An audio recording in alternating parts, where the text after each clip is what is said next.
Hi, welcome to the small shed. This week I'm fitting a new external light to the front door of the house. See you in a minute.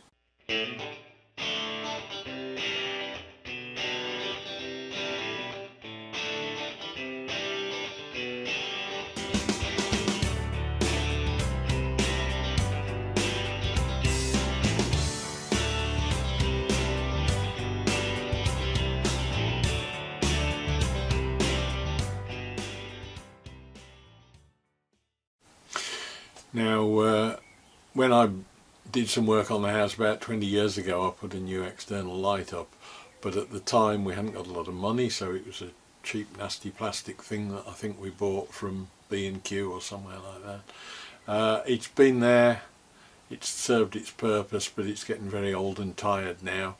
And a few weeks ago when we were out, we saw a new stainless steel one with motion sensitive detector on it and all sorts of things.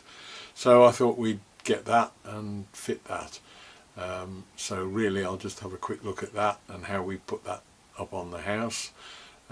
Electrical works, as I've mentioned before, are something that are okay if you're happy and content to carry out and feel confident with, but if not, I'd stay well away from, because there are very few things in the house that can kill you, but electricity is one of them. So if you're not at all sure with it, don't go there. It is getting increasingly difficult nowadays to do anything electrical without falling foul of the law. The building regulations introduced several restrictions some years ago that meant work had to be notified and or certified by approved electricians. One of the few exceptions to, I think it's part P of the building regulations, is fitting an external light. I think you can fit a spur to a ring main, and I think you can do one or two other things, change sockets, but certainly you can change an external light, so it's not anything that's contravening any regulations. But like all these things, if you don't know what you're doing, it's best to leave them alone and get a qualified professional in. So we'll go and have a look at the light that I've bought, and I'll show you how I've put it up. So this is the light I've bought. It's nothing special, it's just a straightforward light that will take a couple of I think they're GU10 bulbs. I noticed that although it was cheap, it doesn't supply any bulbs with it, so you've got to buy a couple of bulbs.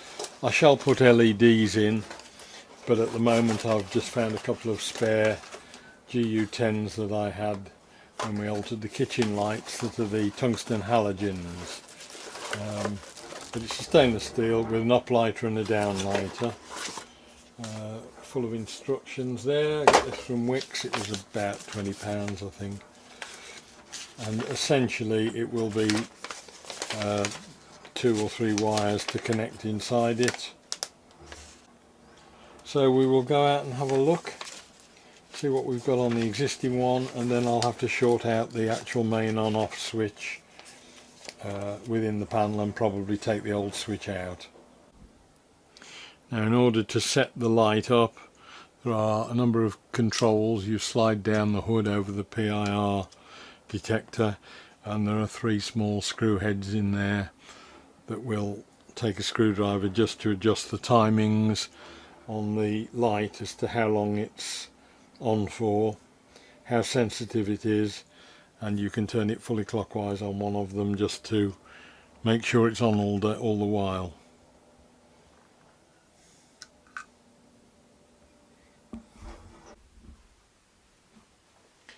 Now, the first thing to do is to turn off the electrics, and in this case just tripping out the ground floor lighting, which is that one.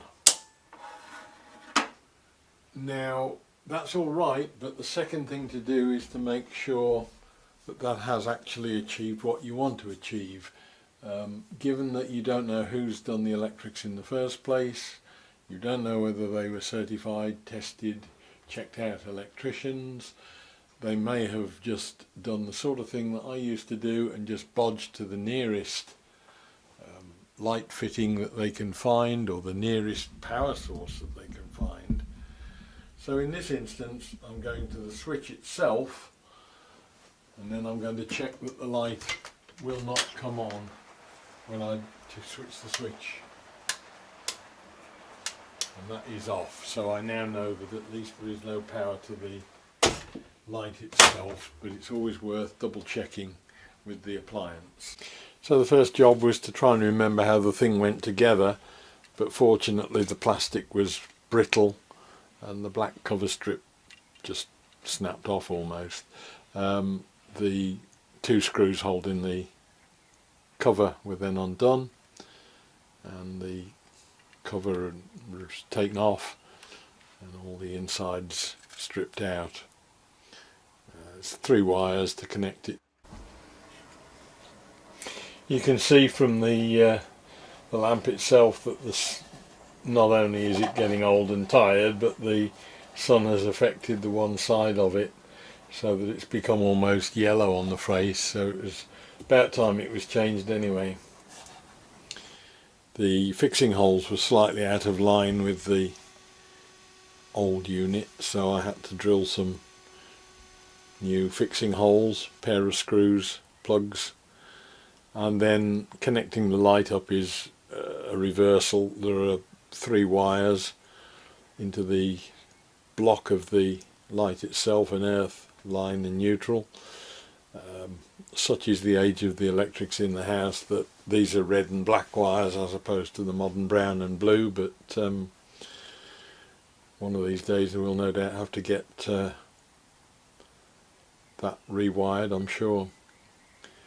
And then all the wiring was tucked back into the unit itself. You can see there's quite a nice rubber gasket that seals the inside once the cover plate is on, so that hopefully keeps the weather out of it. And there are small neoprene washers that go underneath the stainless steel washer that you screw the plate cover on with. So it should be easy enough to keep the water out there. It's under the overhang of the canopy anyway, so I'm not anticipating we'll have any great problems with water. And you can see from the way that the covers are screwed, they're designed so that they'll shed water rather than let it run in. I'm more concerned that the modern stainless steels that you get that are cheap imported goods generally aren't that good, and you may well get rusting on the stainless itself, but I'll worry about that in the future. Gave it a quick test then by putting a couple of bulbs in. I started with the 2 halogen bulbs that I'd got and found that only half the light worked. There's one up and one down, but by swapping the bulbs round it soon established it was the bulb that was at fault, not the fitting. So I popped out and bought a couple of new LED ones, which I was intending to fit anyway, and that turned on and worked straight away. All it was needed then was to set the light up, which involved moving the sensors around, the settings on the sensors around, so that the thing would fire up in daylight whenever you walked anywhere near it, so that you could set the range and sensitivity of it.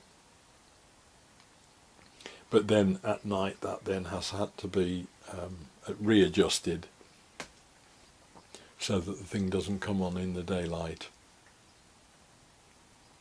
Fairly simple job to do, fairly quick job to do, and it's made quite a difference, both to the look of the front of the house and to the ability to actually find your keys at night and find the keyhole. As I say, at night then I just gave it another try, just to see how it would work, how long it stayed on for, adjusted that a little bit, and that was the end of the job. Well, that's another one down. That job did only take a few minutes to do.